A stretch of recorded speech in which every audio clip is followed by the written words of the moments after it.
여러분 안녕하십니까? 코로나19 MBN 뉴스 특보입니다. 지금 막 들어온 소식부터 전해드리도록 하겠습니다. 밤사이 코로나19 확진자가 169명 증가해서 국내에 있는 총 확진자 수는 1,146명으로 증가했습니다. 또 국내 사망자도 1명 발생했는데요. 지난밤 11번째 사망자가 발생했습니다. 30대의 몽골 남성으로 기저질환이 있었던 환자로 판명이 되고 있습니다. 신규 환자 169명 가운데 지역별로 살펴보면 대구가 134명으로 가장 많고 경북이 19명, 이래서 대구 경북 지역이 153명으로 대부분을 차지하고 있습니다. 문 대통령은 여야 대표와 이르면 모레 코로나19 대처 방안과 관련한 긴급 회동을 진행한다는 계획을 밝히고 있습니다. 정세균 국무총리는 앞으로 4주 이내에 대구시를 안정화시키겠다는 담화문도 발표했습니다. 우선 첫 소식은 국회에서 열린 소식부터 한번 알아보도록 하겠습니다. 코로나19 확진자가 국회에서 열린 행사에 참석했기 때문에 이걸 계기로 국회가 45년 만에 처음으로 폐쇄되는 일이 있었는데 하루 만에 다시 문을 열었습니다. 국회 연결하겠습니다. 이동화 기자, 지금 국회 어떤 상황인가요? 네, 국회는 오전 9시부터 문을 열고 정상 운영되고 있습니다. 의원 회관과 본관 등 주요 건물들에 대한 밤샘 방역 작업을 거쳐 지금은 본래 기능을 되찾았습니다. 다만 일부 출입구를 폐쇄하고 출입자에 대한 체온 측정과 감염 여부를 꼼꼼하게 살피는 등 긴장감을 늦추지는 않고 있습니다. 특히 체온이 정상치인 36.5도를 넘으면 그 누구도 쉽게 내부로 진입하지 못하고 의심 증상자 격리 공간까지 마련한 등 경계가 삼엄합니다. 국회 의사 일정도 오늘부터 정상화됩니다.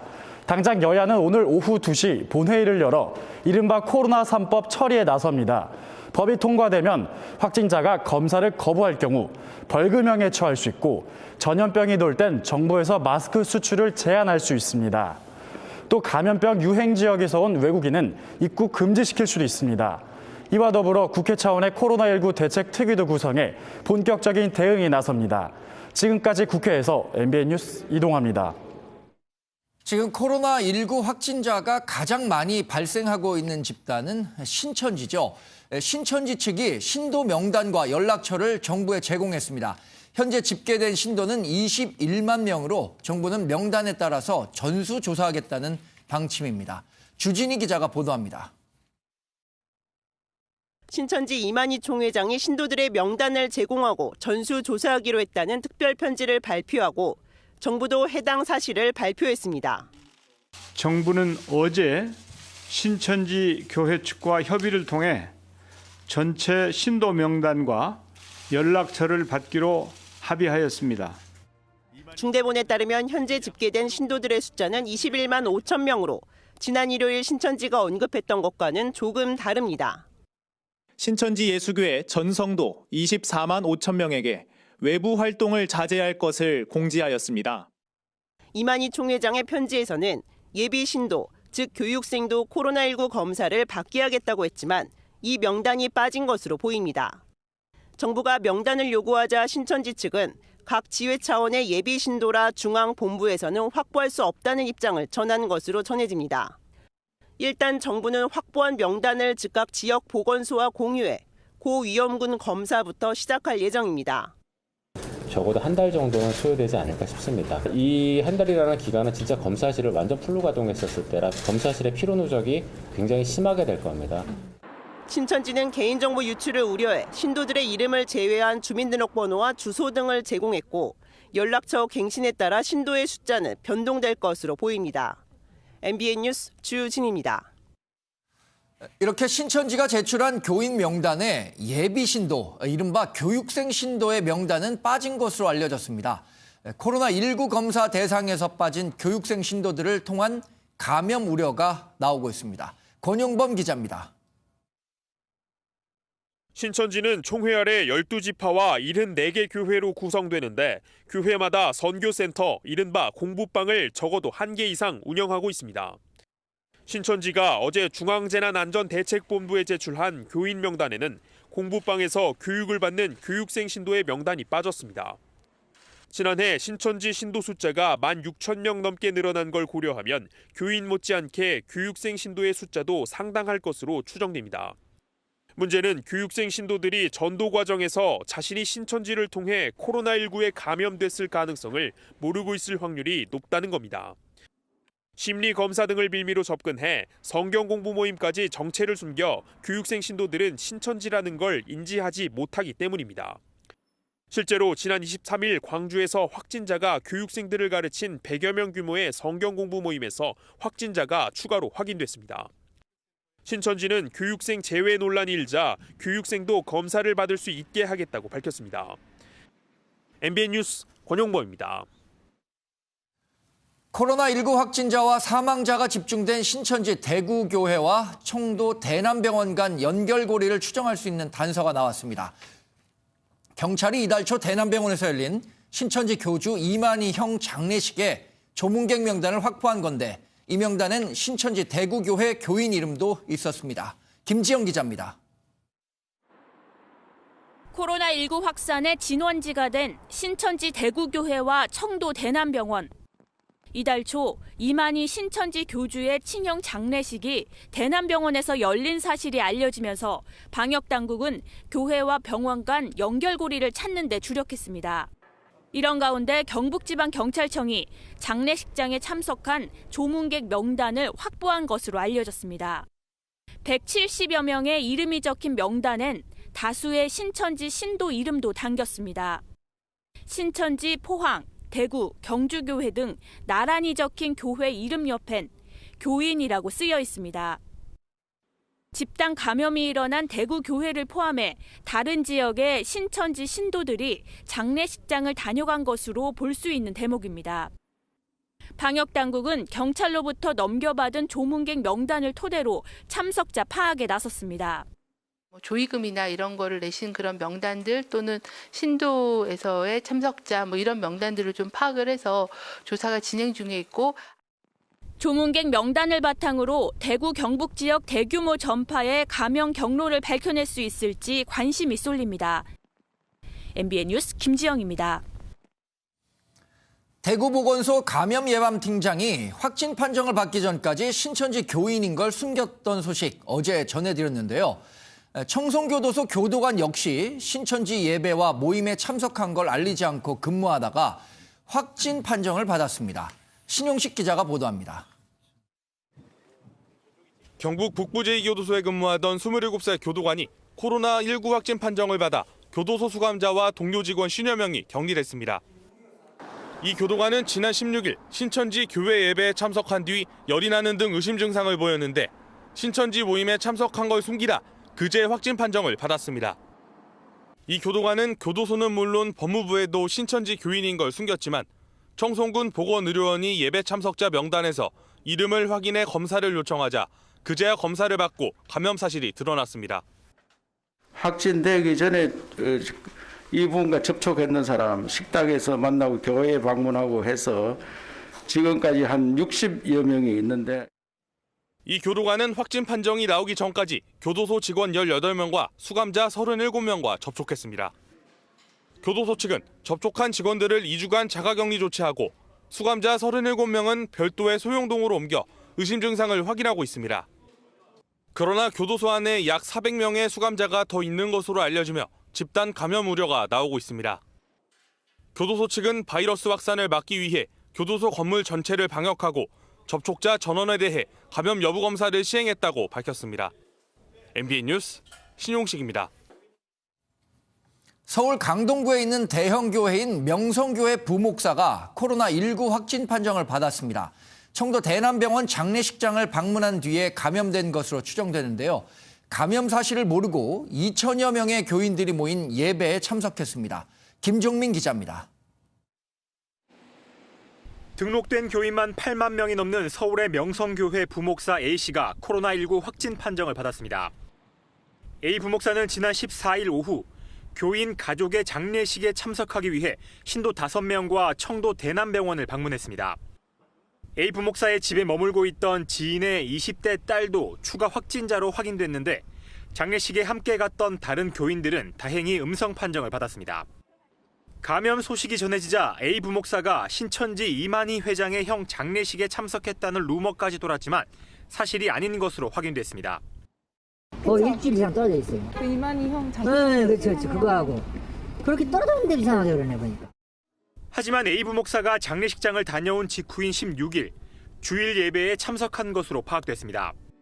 해당 예배에는 약 2,000명의 교인들이 함께한 것으로 확인돼 감염자가 더 늘어날 가능성도 있습니다. 교회 측은 모든 시설의 출입을 통제하고 방역을 실시한 가운데 이번 주 주일 예배도 취소했습니다. 보건당국은 A 부목사와 밀접 접촉한 교회 목사와 교인 등 80여 명에 대해 역학조사를 진행할 예정입니다. MBN 뉴스 김종민입니다. 코로나19 확산 속도가 빠르게 증가하고 있습니다. 오늘 네 분의 패널과 함께 얘기 나누겠습니다. 어서 오십시오.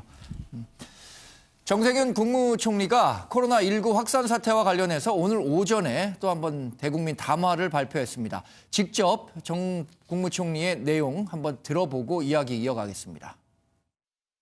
정부는 4주 이내에 대구시를 안정적인 상황으로 전환시키기 위해 고강도의 방역 대책을 시행하고 있습니다. 절대 타이밍을 놓치지 않도록 모든 자원과 수단을 총동원하겠습니다. 오늘 0시부터 마스크 수출이 제한되고 공적 유통망을 통한 공급이 늘어납니다. 이제 국민들께서 쉽게 구입하실 수 있어야 됩니다. 특히 대구 경북 지역 의료진과 취약계층에 최우선적으로 배정되도록 해주시기 바랍니다.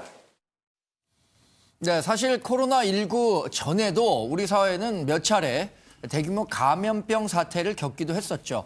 과거 경험했던 감염병과 지금 코로나19는 어떻게 다르고 어떻게 같은지 한번 살펴보도록 하겠습니다. 박 교수님, 우리가 일반적으로 어떤 전염병들을 좀 생각해 볼 수 있을까요? 저는 뭐 사스라든가 메르스 이런 정도는 뭐 명확하게 기억하고 있는 것 같고요. 네, 그렇습니다. 이제 그 사스는 2003년도죠. 예.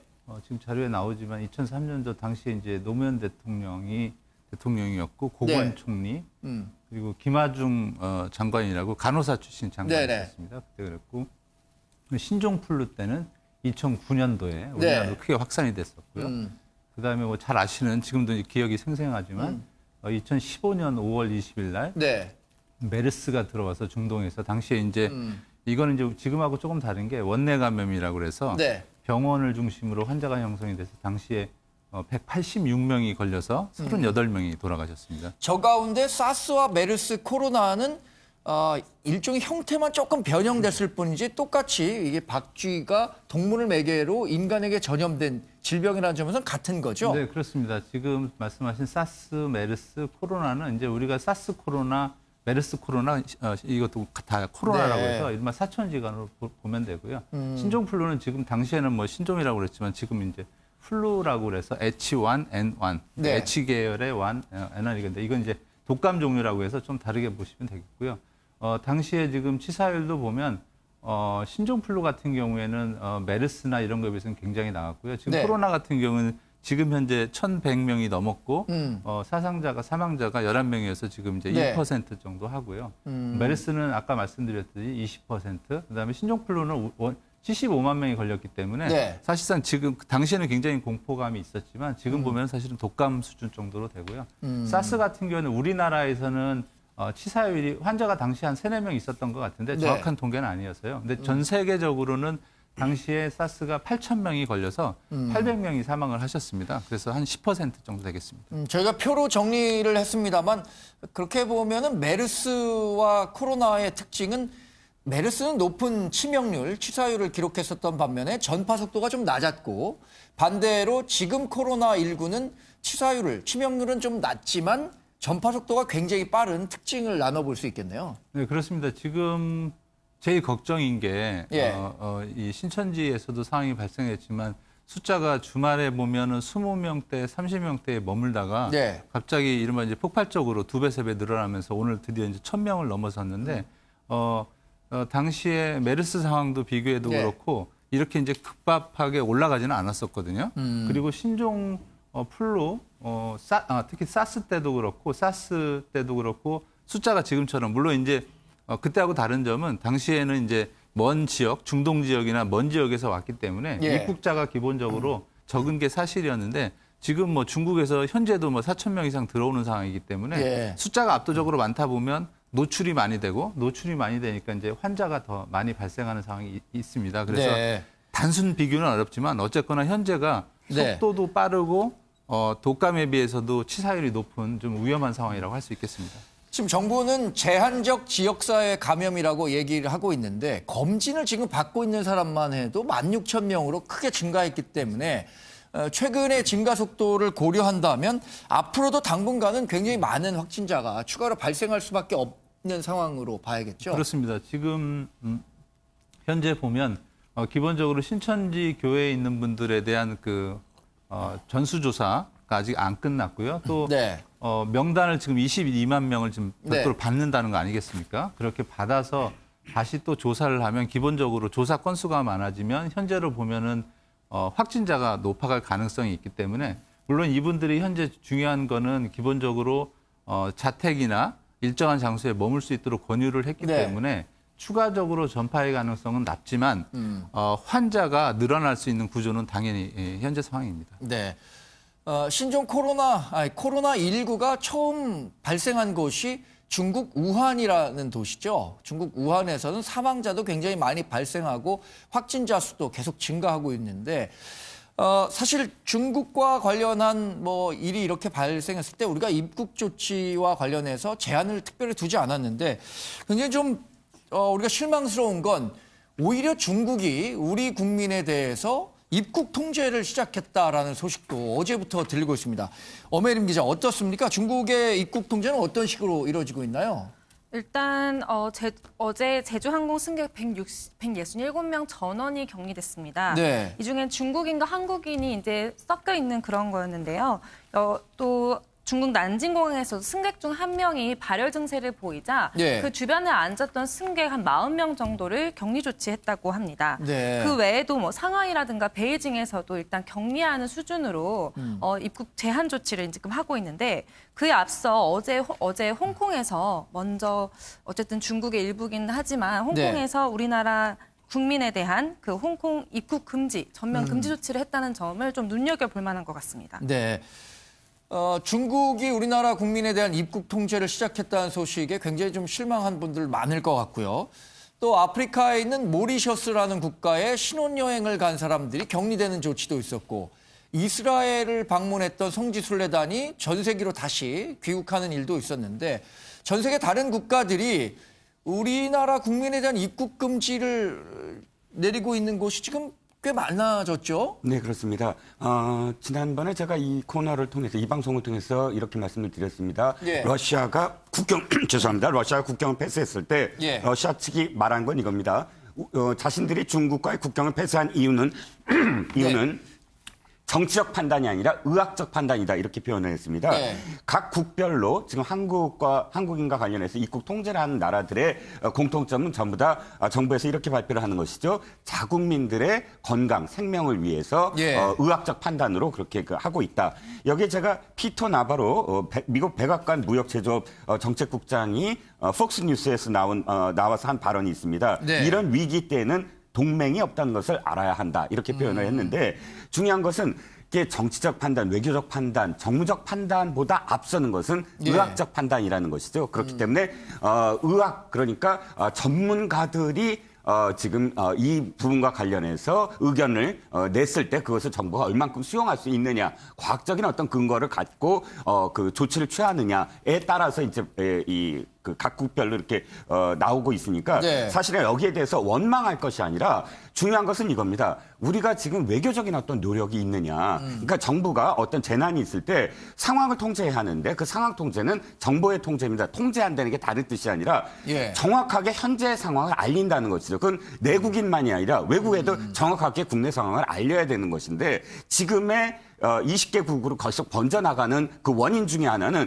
우리가 외교적 노력과 예. 현재 국내 상황을 외국에 정확하게 지금 전달하고 있느냐. 이런 사실 내부에 어떤 그런 진단 또는 그 상황들이 있어야 됩니다. 그런데 지금은 외교적인 어떤 노력을 어떻게 하고 있는지 또 현재 국내 상황을 외교에 어떻게 알리고 있는지 그 부분과 관련해서는 정부에서 제대로 정보를 통제하고 있나 여기에 대한 어떤 지금 좀 비판적인 시각이 있는 것이죠.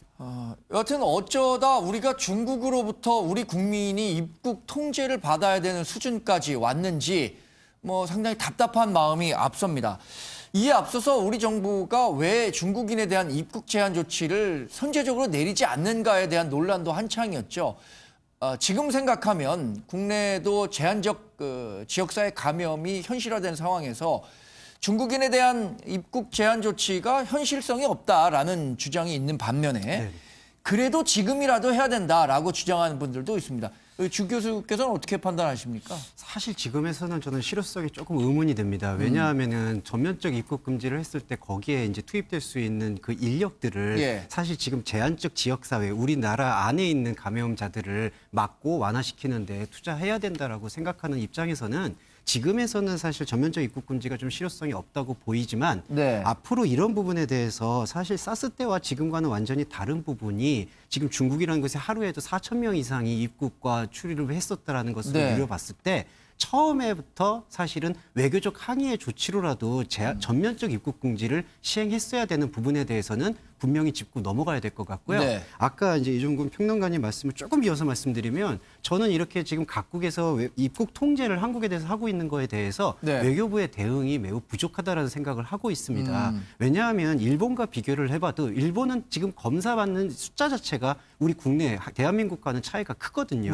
그만큼 이런 부분들은 확진자에 대해서는 정확하고 투명하게 판단하려는 대한민국의 방역 노력이라는 부분들을 이렇게 각 세계에 많이 알리고 항의할 건 항의하고 조치를 해야 되는데 죄송한 말이지만 지금 강경화 외교부 장관은 해외 출장, 군축 무기 지금 그런 부분으로 계속 외유를 하고 있는 모습이라서 사실 외교부 장관이 해외에 나가는 게 맞다라고 할 수도 있겠지만 지금 상황은 현재 국내에서 집중하셔서 국내 상황을 어떤 해외에 알리는 데 집중하지 않았어야 했나 그런 아쉬움이 큽니다. 사실 외교라는 건 외교가 굉장히 어려운 상황에 처했을 때 이걸 어떻게 풀어가야 하는 시점에서 가장 극명하게 드러나는 거죠. 그럼에도 불구하고 지금 우리나라 국민에 대한 입국 제한이나 통제 조치가 이렇게 확산하고 있는 상황에서 우리 외교부가 어떤 노력들을 하고 있는지 이 부분들에 대한 명확한 좀 해명도 있어야 할 것 같고요. 아까 말씀하신 것처럼 우리나라는 지금 확진자 수가 이렇게 많이 증가한 건 우리가 이 진단 시트라든가 진단 인프라가 굉장히 좋기 때문에 이렇게 더 많이 나온다. 이런 미국에서도 이건 인정한 부분 아닌가요? 예, 그렇습니다. 메르스 때로 돌아가 보면 전 세계적으로 당신의 그 치사율이 한 30% 이상 40% 됐었습니다. 근데 우리나라에 당시에 보면 38명이 돌아가셨고 이제 186명이 환자였기 때문에 20%. 그래서 그때 해외에서도 궁금해했던 게 생각보다 왜 메르스라는 바이러스는 똑같은데 치사율이 낮느냐라고 했을 때 저희는 진단을 너무나 정확하고 신속하게 했습니다. 그래서 지금 사회자님 말씀하셨지만 진단에 있어서도 WHO에서도 아까 미국 말씀하셨지만 한국의 진단 능력은 실제적으로 세계 최고 수준이기 때문에 그렇다 보면 진단을 많이 하면 경미한 환자까지 다 포함을 시키는 수가 있습니다. 그러니까 다시 얘기하면 이제 분모가 커지는 상황이 되기 때문에 확진자 수가 많이 늘어날 수가 있죠. 그런데 해외에서 볼 때는 사실은 우리나라 같이 땅덩이가 작은 나라이기 때문에 대구인지 서울인지 제주도인지 크게 의미가 없습니다. 그냥 한국에 1,000명이 이 환자가 발생했다고 하면 모르는 나라에서는 그 규모만 알기 때문에 세계 2위구나. 그러면은 여기는 우리하고 국교나 다른 거를 차단하는 게 맞다. 이렇게 평가를 객관적으로 하기 때문에 아까 교수님 말씀하셨지만 이런 어떤 우리나라의 투명한 의학적 스크린 능력을 보여주고 그러함으로 숫자가 늘어나는 것이지 별도로 더 위험하지는 않다는 것을 보여줘서 이른바 다른 나라들이 우리나라의 외교 관계를 잘 유지해서 나중에까지 하게끔 좀 이렇게 셧다운하는 그런 거를 완화시키는 능력을 보여주는 게 외교의 능력이기도 하고 우리나라의 어떤 자세인 것 같습니다. 네, 그런 부분들을 그러니까 우리 외교부가 다른 국가를 상대로 우리의 외교력을 활용해서 설득 작업을 벌여야 한다는 얘기잖아요. 지금 대구 의료진 부족 현상도 나타나고 있다고 하는데 이미 대구 경북 지역에 확진자 수가 많이 있다 보니까 병실도 부족하고 이를 치료할 의료 시스템도 상당히 좀 어려운 상황에 직면해 있다라는 평가가 있습니다. 그래서 전국에 있는 다른 의료진 지원도 받고 있다고 하는데 엄 기자 어떻습니까? 지금 상황이? 말씀하신 것처럼 지금 대구에 확진자가 집중되어 있는 모습을 보이고 있습니다. 네. 근데 그것뿐만 아니고 지금 대구광역시에서는 예. 그 지금까지의 그런 의심 증상이 나타났던 사람들뿐만 아니라 신천지 신도 9천여 명 그리고 뭐 감기나 이런 폐렴 증상을 보였던 사람들에 대한 전수조사를 실시하겠다고 밝혔는데요. 예. 더 이상 대구에서 더 많은 사람 확진자가 나오지 않겠다는 그런 의지를 보였습니다. 네. 어쨌든 이런 전수조사를 하려면 어쨌든 의료진이 필요한 게 사실인데 네. 말씀하신 것처럼 이미 치료를 하고 지금까지 확진 검사를 하는 그 과정에서 상당수의 의료진이 투입이 된 데다가 예. 어제 아까 보셨겠지만 그 보건소의 팀장이 이제 확진 판정을 받으면서 같이 있던 공보익들 여러 명도 같이 또 격리되는 그런 또 누수 현상까지 발생을 그렇죠. 했습니다. 그러다 보니까 이런 의료진의 부족 현상이 심각하다 그런 부분을 호소를 했고 그래서 이제 의료진들의 지원까지도 이제 호소하는 그런 상황이 이어졌다고 보고 있습니다. 네. 지금 그래서 안내 말씀을 좀 드리자면 044-202-3247을 통하면 전국 의료진, 의사분과 간호사분들 이런 분들의 지원을 적극적으로 받고 있다고 하니까 관련자분들께서는 좀 관심을 갖고 적극적으로 국민의 재난에 극복에 동참하신다는 생각으로 적극 응해 주셨으면 하는 바람을 갖고 있습니다. 지금 신천지라는 종교 집단과 관련한 보도 또 의혹들이 계속해서 제기되고 있죠. 신천지 측에서는 이렇게 31번 환자서부터 폭증한 이 확진자의 증가세가 신천지에서 발언된 것이 아니다라고 얘기하는 것도 있습니다. 지금 막 들어온 소식도 한번 전해드리도록 하죠. 대구에서 코로나19 확진자 가운데 73세 남성이 사망하는 일이 확인이 됐습니다. 우리나라에서는 이제 12번째 사망자가 발생한 셈인데요. 어젯밤에 국내에서 간질환 치료를 받기 위한 30대 몽골 남성이 11번째 사망 환자로 기록이 됐고 지금 막 73세 남성이 12번째 사망자로 발생했다는 안타까운 소식도 들어와 있습니다. 얘기를 좀 이어가면 신천지가 그 감염을 폭증시키는 계기였다라고 우리가 보고 있는데 이거에 대한 평가도 조금 엇갈리고 있는 것 같아요. 네, 그렇습니다. 지금 어제 그저께죠. 거기 신천지 대변인이 밝힌 거는 자기네도 피해자다 이렇게 얘기를 했는데 사실은 뭐 일부 맞고 일부 틀릴 수 있는 게 31번 환자가 계속 이제 문제가 있는데 어쨌거나 당시의 상황을 확인을 해보면 31번 환자가 증상이 나타났던 7, 8일 경에 이미 다른 교인들 5, 6명이 역학조사를 해보니까 증상이 나타난 거고요. 그러면 그들이 증상이 나타난 원인이 별도로 있지 않았을까라는 게 이제 추론이 된 거고요. 합리적 추론이. 네, 근데 이제 당시에 보면 또 대남병원, 청도 대남병원, 그다음에 이제 장례식장까지 연결이 되는 곡선에서 보면 과연 그 신천지에 온 바이러스가 대남병원에서 연결이 된 것인지 그다음에 또 대남병원은 사실은 폐쇄했다고 보지만 나중에 알고 보니까 면회도 많이 했었고 요양분들에서 중국과 관련된 분들이 연결이 됐단 말이죠. 그래서 그런 통로가 지금 어떻게 확인이 된 사항이 아니기 때문에 특히 역학조사를 하다 보면 사실은 이런 경우 같은 경우에는 워낙 많고 해서 한강에서 거의 반을 찾는 수준으로 되기 때문에 현재 그렇게 역학조사 인력을 많이 투입하다 보면 현장에서 치료를 하고 관리를 하고 통제해야 될 인원이 줄어드는 상황이기 때문에 그러기보다는 지금 이제 인원을 이쪽으로 효율적으로 관리하기 위해서 지금 현재 상황이 돼 있고 그래서 역학조사가 사실 어려운 게 사실입니다. 네. 여하튼 신천지 교인을 중심으로 코로나19 확진 환자가 급속도로 증가하면서 경찰이 신천지 대구교인 자가격리에 경찰력을 투입하겠다라는 내용도 지금 막 발표했다는 소식이 들어와 있습니다. 어제 그 당정청 회의, 그러니까 이 코로나19 확산과 관련한 정부와 더불어민주당이 어떤 식의 대책을 내놓을 것이냐를 가지고 회의를 했었는데 이 과정에서 대구 봉쇄 얘기가 나와서 굉장히 논란이 됐어요. 이게 그래서 문재인 대통령도 대구 현장을 찾아서 이 부분에 대한 해명을 내놓기도 했는데 어떤 내용이었습니까? 자, 어저께 당정청 회의에서 회의 결과가 굉장히 중요한 내용이 많았습니다. 예. 이제 추경 편성과 관련한 부분, 그다음에 그 만약에 국회가 제대로 돌아가지 않을 경우에 예. 국회 폐쇄까지도 됐던 어떤 상황이기 때문에 예. 그러면 야당의 어떤 그런 그 동의를 얻어서 긴급 재정명령권을 발동한다든지 이런 내용들, 마스크 수급 안정대책, 다중집회 관리 방안 참 중요한 내용들이 있었습니다. 네. 그런데 표현 하나 때문에 이 중요한 내용들이 다 묻혀붙여 버린 거예요. 이 제목이 이렇습니다. 코로나19 확산 및 전파 차단을 위해서 그러니까 대구 차단, 대구를 봉쇄를 하는 조치를 하겠다. 근데 문제는 여기서 홍익표 수석 대변인한테 기자가 물어봤어요. 이 봉쇄라는 의미가 무엇이냐라고 했는데 여기에서 조금 실수를 했어요. 오해의 여지가 굉장히 많은 부분. 이동 등의 부분에 있어서 일정 정도 행정력을 활용하겠다. 그러니까 지역민들의 이동을 네. 행정력으로 차단하겠다라고 읽힐 수 있는 굉장히 그렇게 오해가 있을 수 있는 그런 발언이거든요.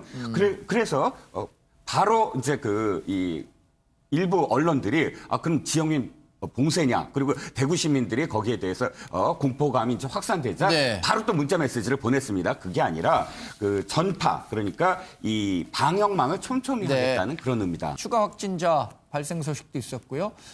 또 12번째 사망자가 조금 전 발생했다는 소식도 있었습니다. 관련 내용들을 좀 살펴보면 대구 가용병상 확보에 최선을 다하겠다. 또 다중이용시설 이용 지침을 개정해서 시행에 들어가겠다는 방침도 밝혔습니다. 또 국민들께는 시급성이 낮은 모임은 가능한 자제해 줄 것을 요청했는데요. 성숙한 시민의식으로 이런 정부 요청에 적극 협조해 주셨으면 하는 바람을 갖고 있습니다. 마스크 수출 제한 조치가 오늘부터 이루어졌습니다. 오늘 새벽 0시부터 마스크 수출 제한 조치에 따라서 50%는 우정사업본부와 공영 홈쇼핑 또 농협중앙회와 같은 공적 판매처를 통해서 국민에게 공급될 것으로 보입니다. 마스크 수출 제한 조치가 오늘부터 시행됐다고 했는데 이거 좀 늦은 감이 있는 거 아닌가요? 네, 그렇습니다. 일부 보도에 의하면 지난 한 달간 이 수출한 물량이 네. 연간 그러니까 평시에 연간 수출량과 거의 맞먹을 정도다라는 예. 보도도 있었습니다. 그만큼 1, 2월 달에 집중돼서 해외에 수출했는데 이것이 지금 그 당시만 해도 우리가 이렇게까지 지역 전파가 이렇게 확산될 것을 알지 못했었던 점도 있겠고 또 중국에서의 입도 선매도 있었고 또 일부에서는 아마 이 물량보다 더 많을 것이다. 왜냐하면 실질적으로 신고를 하지 않고 폭리를 취한 그런 업자 11명이 지금 적발됐거든요. 그 11명보다 더 많을 것이다. 시세 차익을 노리고. 그래서 이런 부분들이 지금 이 마스크의 수급이 원하지 않은 또 근본적인 이유가 되지 않을까 싶고요. 어쨌든 늦은 감은 있지만 정부가 통제에 나섰습니다. 그래서 수출 물량도 하루 생산량의 10% 이내로 규제를 하겠다라고 나섰는데 아직도 일부에서는 이게 아직 신고제이기 때문에 신고를 또 기피하거나 하면 이것도 누수가 있는 거 아니냐. 좀 더 보완을 해야 되는 거 아니냐라는 목소리도 나오고 있습니다. 지금 대구의 지역에는 100만 장을 특별 공급하겠다고 했습니다. 아무래도 대구 경북 지역의 이 코로나19 확진 환자 수가 급증하다 보니까 이 지역에 특별 공급하겠다는 방침을 정한 것으로 보이는데 마스크 부족 현상과 관련해서는 사실 개인적으로 구매하기가 쉽지 않는 상황까지 간 데는 여러 이유가 있겠지만 사재기도 있을 거고 아니면 중국 지역으로의 대규모 수출도 있었겠지만 앞으로 어떻게 해결될 거라고 보세요? 마스크 부족 현상은 이 조치만으로도 충분히 좀 해소될 거로 예상하십니까? 현재로서는 이제 다행이라고 말해야 될 수 있는 부분이 이제 중국에서 사실은 이제 후베이성 이외에서 확진자가 현저히 줄어들고 있고 이제 중국에서 사재기의 움직임이 이제 잦아들고 있다라고 들었습니다. 그렇기 때문에 현재로서는 이러한 조치들을 조금 좀 강화하는 입장보다는 좀 지켜보는 것으로도 안정화를 할 수 있다고 생각을 하고요. 하지만 좀 비대면 거래, 그러니까 인터넷 거래 같은 것들이 좀 원활하게 이렇게 이루어질 수 있으면은 좋을 것 같습니다. 그리고 한 가지만 아까 놓치고 있었던 부분을 첨언을 하자면 그 신천지 전수조사에 있어서 일반적으로 그냥 전수조사하는 것은 크게 의미가 없다고 봅니다. 사실 기간도 상당히 걸리고요. 한 가지만 말씀을 드리면 신천지의 교회는 그 목사와 지회를 단위로 이른바 네트워크 마케팅 형태의 연락망을 띄고 있습니다. 그래서 신천지 21만 명 명단 외에 잡히지 않는 예비교육생 명단까지 확보를 하려면은 그 명단은 일반적으로 할 것이 아니라 지도자들의 명단을 입수해서 당분간은 포교 활동을 자제할 것을 지속적으로 요구하고 모니터링하는 그러한 전략이 지금 필요하다고 보고요. 이 부분이 신천지라는 종교를 지금 탄압하려는 것이 아니라 이제 특수한 상황이기 때문에 이 전수조사를 하고 대응하는 입장에 있어서도 신천지 외부 전문가들이나 이들의 특성을 이해하는 사람들과 함께 진행하는 것이 저는 필요하다는 말씀 좀 첨언하고 싶습니다. 네. 지금 재난안전대책본부에서 시급성이 없는 모임은 조금 자제해달라 이렇게 주문을 했죠. 실내에서 하는 모임은 그래서 사실 뭐 많은 약속들을 취소하거나 다시 잡거나 하는 상황인데 야외 활동은 어떻습니까? 교수님, 야외에서 하는 활동은 뭐 예정대로 좀 진행하는 게 좋습니까? 아니면 야외 활동도 대부분 삼가는 게 좋습니까? 저 상황에 따라 우선 다를 것 같고요. 뭐 본인이 가족이랑 조깅한다 한강변에서 뭐 가능하고요. 대신에 야외에서도 뭐 밀집된 공간에서 같이 모이게 되면 바이러스가 어떤 식으로든 전파, 특히 이제 악수를 안 한다 쳐도 기본적으로 악수를 하게 되고 스킨십을 하게 돼 있습니다. 그 좁은 공간에서는. 그렇다 보니까 물론 아직은 추운 날씨여서 밖에서 일부러 집회를 하지 않는 한 야외 활동을 많이 하지 않는데 기본적으로 안 하는 게 좋고요. 아까 지금 그 얘기에서도 나왔지만 우리가 이제 기본적으로 바이러스가 내 옆에 있는지 없는지 구분이 안 되는 상황이거든요. 그렇죠. 그래서 우리가 이제 보건학에서 소셜 디스턴싱이라는 표현을 씁니다. 사회적으로 거리를 두자. 뭐냐면 바이러스가 안 옮게 서로 먼 거리에서, 그래서 출퇴근 시간도 다변화하는 거. 그리고 이부제도 지금 바꿨지 않습니까? 왜냐하면 모여서 타고 오면 바이러스가 전파되기 때문에. 그래서 우리가 이제 보건에서 봉쇄와 완화 정책을 쓰는데 지금 이제 봉쇄라는 정책, 컨테인먼트라는 정책이 약간은 지금 힘든 상황이기 때문에 이른바 미티게이션. 그래서 진단을 빨리 해서 치료를 하고 또 진단이나 치료를 안 하기 위한 예방적 방법으로서 서로 거리를 두는 방법. 그래서 많이 떨어져 있고 가급적이면 지하철도 좀 혼란하니까 비우고. 그래서 아까도 모임에서 얘기했지만 가급적이면 서로 그 모임을 자제하는 게 바이러스가 옮기는 여지를 줄이는 거기 때문에 꼭 귀담아 듣고, 아마 이거는 뭐 기업체든지 전체적으로 합심해서 같이 해야 되는 문제이기 때문에 사회적인 어떤 공통된 노력이 필요하다고 할 수 있겠습니다. 지금 코로나19 그 감염이 중국 내에서만 뭐 빠르게 확산되다가 지금 우리나라와 일본 또 유럽은 이탈리아에서 굉장히 빠른 속도로 확산하고 있는데, 이렇게 상황이 악화되면서 어쩌면 이 코로나19가 우리가 어쩌면 같이 공존하고 뭐 만성적인 질병으로 우리 곁에 계속 지속되는 것 아니냐라는 우려도 있잖아요. 네, 그렇습니다. 어떻게 예상하세요? 그렇습니다. 왜 그러냐면 뭐 지금 인플루엔자 같은 경우에는 아까도 얘기했지만 H하고 N이라는 계를 통해서 매번 이 패턴을 바꿔서 우리로 이제 오게 되고 백신이 존재하고 치료를 하게 되는데 이 신종 이른바 코비드-19, 코로나19도 기본적으로서 계속 이렇게 전파 속도가 빠르다면 전 지구를 아주 극단적이긴 하지만 한 번은 이렇게 다 돌아서 그중에서 치료되고 다시 또 계절적으로 대륙간에 이동하면서 이렇게 벌어지는 노력. 그러니까 어떻게 보면 우리한테 계속 있지만 우리가 치료해야 될 대상, 독감이나 감기처럼 존재할 여지도 있기 때문에 조심해야 될 대목입니다. 네. 지금 막 들어온 소식도 하나 전달해드리면요. 청와대 문재인 대통령이 내일 모레죠. 28일에 여야 영수회담을 국회에서 개최하겠다라는 소식도 들어와 있습니다.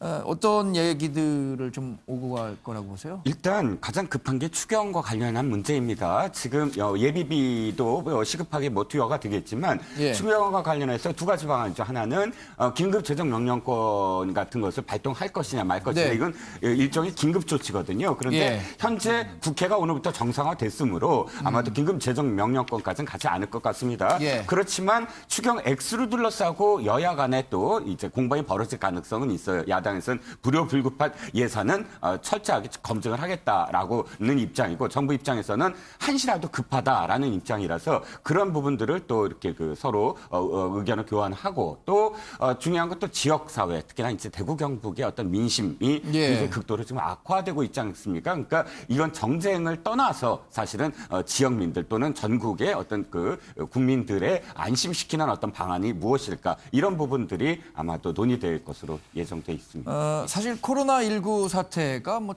지금 대구 경북 지역의 문제가 아니죠. 전국적인 문제니까 정쟁은 안 되겠습니다. 네, 어떤 국민적 위기감을 극복하기 위한 노력들이 좀 필요할 것 같습니다. 여러분 말씀 잘 들었습니다.